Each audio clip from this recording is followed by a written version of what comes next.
Good David morning. Shaywitz is Chief Medical Officer of DNA Nexus, a company that I want you guys manages to pay large volumes attention. of genomic data. There's nothing like a good day.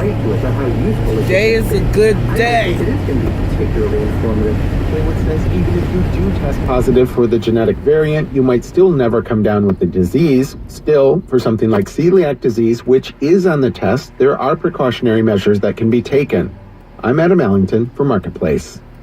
And the Financial Times is reporting that China is planning to make some economic concessions to the U.S. following last week's meeting in Florida between the presidents of the two countries. Citing unnamed officials, the FT says China will offer American companies more access to Chinese financial markets and will end a ban on beef imports from the U.S. that's been around for more than a decade. In Washington, I'm Kimberly Adams with the Marketplace Morning Report.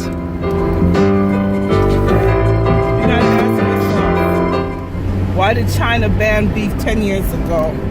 Mad cow disease. From APM, American Public Media. But they haven't banned plastic rice. We haven't banned plastic rice from coming to our country. See, trade agreements are kind of funny. You don't know what you're getting. Funding for our programs comes from you. And Leslie University is working to prepare new I just cut off somebody. Beautiful day. Well, I guess I didn't cut them off properly. Because the car in front of me is going slow as shit. Build relationships with strategy, design, and digital media. You can follow them on Twitter at News and information. This is 89.7 WGBH.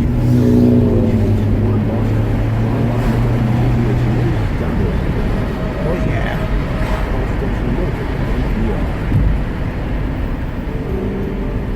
Judge Neil Gorsuch is about to take his place as the newest Supreme Court Justice. The 49-year-old appeals court judge from Colorado will be sworn later today.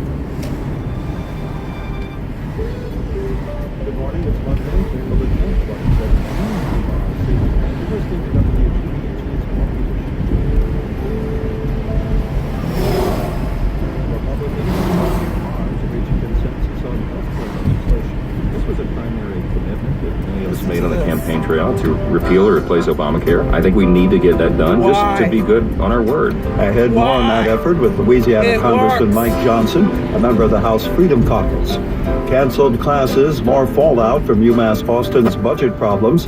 Fire destroys at least 2 buildings in downtown Portsmouth, New Hampshire this morning, and another controversy over gay rights at Gordon College. It's 7:01, and the news is next. Live from NPR News in Washington, I'm Corva Coleman. Secretary of State Rex Tillerson is meeting foreign ministers from the group of 7 industrialized nations in Italy. They want to pressure Russia to pull support from Syrian President Bashar al-Assad.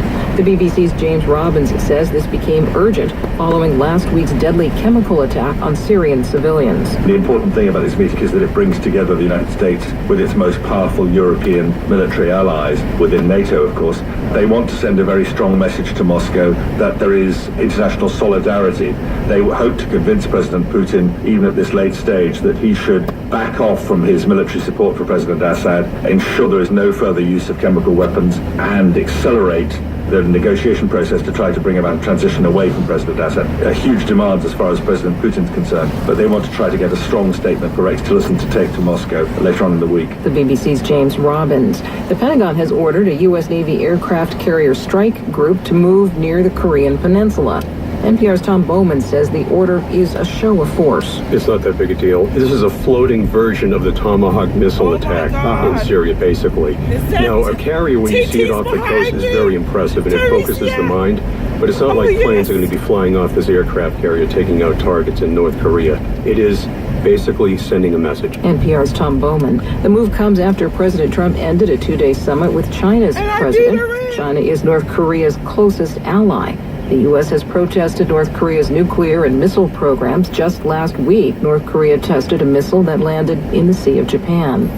Convicted South Carolina church shooter Dylan Roof will be back in court today. NPR's Debbie Elliott